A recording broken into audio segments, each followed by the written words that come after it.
सहारा दुनिया का सबसे बड़ा और गर्म रेगिस्तान है, जिसका एरिया चाइना जैसे बड़े बड़े कंट्री के बराबर है।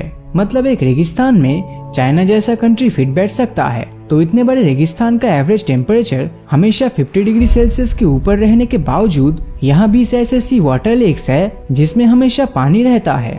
सहारा डेजर्ट को देखकर ऐसा लगता है जैसे ये मंगल ग्रह का हिस्सा हो। तो ये रेगिस्तान रेत और पत्थर से ढका होने के चलते शायद आपको लग रहा होगा कि सहारा पहले से ही ऐसा था, लेकिन हकीकत कुछ और ही है। आज से कुछ 40 करोड़ साल पहले सहारा एकदम हरियाली से भरपूर था और उसी के साथ यहाँ बहुत बारिश भी होती थी। लेकिन धरती के नीचे मौजूद टेक्टोनिक प्लेट्स के मूवमेंट के चलते जब एटलस पर्वत का जन्म हुआ तो उस समय यही पर्वत दीवार बनकर उत्तर से आ रही हवा को सहारा डेजर्ट में एंटर करने से रोक के रखा और ऐसे ही धीरे धीरे करके सहारा ड्राई होकर रेगिस्तान में तब्दील हो गया। जब जियोलॉजिस्ट एल्बर्ट फिलिक्स यहाँ के रेत में खुदाई की तब उन्हें एक 33 फीट लंबे और 5.5 टन वजनी डायनासोर्स के फॉसिल मिले जो कुछ 80 करोड़ साल पुराना था।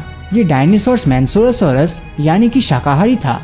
तो ऐसे डायनासोर्स के फॉसिल का यहाँ मिलना ही इस बात का सबूत है कि यहाँ भी कभी पेड़ पौधे हुआ करते थे। अगर ये सुनकर आपको अजीब लग रहा है तो थोड़ा रुक जाइए, क्योंकि हाल ही में यहाँ के 5000 साल पुराने कब्रिस्तान में से एक औरत की कंकाल मिली जिसे उसके 2 बच्चों के साथ दफनाया गया था। तो ये एक और सबूत है कि सिर्फ डायनासोर्स ही नहीं बल्कि सहारा पे भी किसी दूसरे और शहर और गांव की तरह इंसान रहते थे। इस रेगिस्तान के एकदम सेंटर में एक नीली आग जैसी चीज मौजूद है जिसे सहारा का ही आंख मानी जाती है। 50 किलोमीटर के दायरे तक फैला हुआ ये चीज काफी हद तक इंसानों के आंख की तरह ही दिखता है। कई लोग इसे मॉन्स्टर आई भी कहते हैं। सहारा में बनी इस अद्भुत कलाकारी का नाम दिया गया है रिचर्ड स्ट्रक्चर। ये नीली आग कब, कौन और क्यों बनाया, इसे लेकर बहुत सी मिस्ट्रीज है। कुछ आर्कियोलॉजिस्ट का मानना है कि इस आग जैसे स्ट्रक्चर को बहुत ही मॉडर्न सिविलाइजेशन के लोगों के द्वारा बनाई गई थी, क्योंकि आज के समय के मॉडर्न टेक्नोलॉजी के इस्तेमाल से भी इस स्ट्रक्चर को बना पाना इम्पॉसिबल है। सहारा डेजर्ट का नाम सुनते ही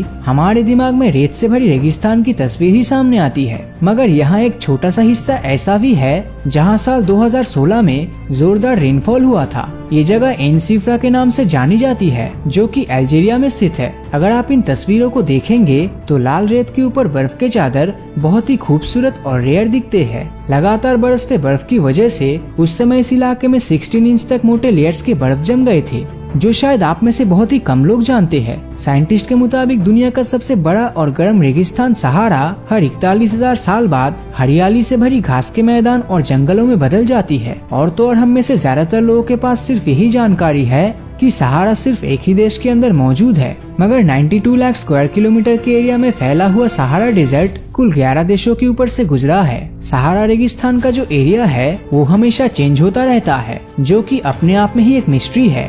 पिछले 100 साल में ये रेगिस्तान और भी 9 लाख स्क्वायर किलोमीटर के एरिया तक फैल चुका है। इसके लिए साइंटिस्टों ने ग्लोबल वार्मिंग को जिम्मेदार ठहराया है। लेकिन क्या आप जानते हैं कि सहारा रेगिस्तान की वजह से ही अमेज़न रेन फॉरेस्ट इतने घने जंगल में कन्वर्ट हो पाया है। भले ही सहारा और अमेज़न के बीच बहुत डिस्टेंस हो, मगर हर दिन सहारा के हवाओं के साथ उड़कर जाने वाली हजारों टन धूल अमेज़न के जंगलों को जरूरी मिनरल्स की सप्लाई करती है, जो अमेज़न रेन फॉरेस्ट के लिए बहुत ही जरूरी है। सहारा में प्रकृति का वरदान है गुएल्टा डी आर्चे, जो सहारा में पाए जाने वाली इकलौता साफ पानी का तालाब है। और ये आज से सैकड़ों साल पहले टेक्टोनिक प्लेट्स की हलचल की वजह से जमीन की गहराई में से सतह पर आ गया था। इस लेक के ऊपर सहारा के सभी प्राणी डिपेंडेंट है। जमीन के नीचे से उत्पन्न होने के चलते पानी का ये तालाब कभी भी नहीं सूखता। इस पानी के झील के पास हरियाली से भरी एक अलग ही दुनिया है जो बाकी के सहारा से एकदम अलग है। हर रोज सहारा से गुजरने वाले इंसान और कैमल्स यहाँ पानी पीने और आराम करने आते हैं। तो सहारा डेजर्ट से जुड़े इन सभी फैक्ट्स में से आपको कौन सा फैक्ट सबसे अच्छा लगा, नीचे कमेंट करके जरूर बताना। और अगर ये वीडियो आपको अच्छा लगा हो तो इस वीडियो को लाइक और अपने दोस्तों के साथ शेयर करना मत भूलना। और अगर अभी तक आपने हमारे चैनल को सब्सक्राइब नहीं किया है तो सब्सक्राइब करके नोटिफिकेशन बेल को ऑन कर दीजिए, क्योंकि मैं ऐसे ही वीडियोस हर हफ्ते लाता रहता हूँ। तो मिलता हूँ आपसे अगले वीडियो में, और हमेशा की तरह थैंक्स फॉर वॉचिंग।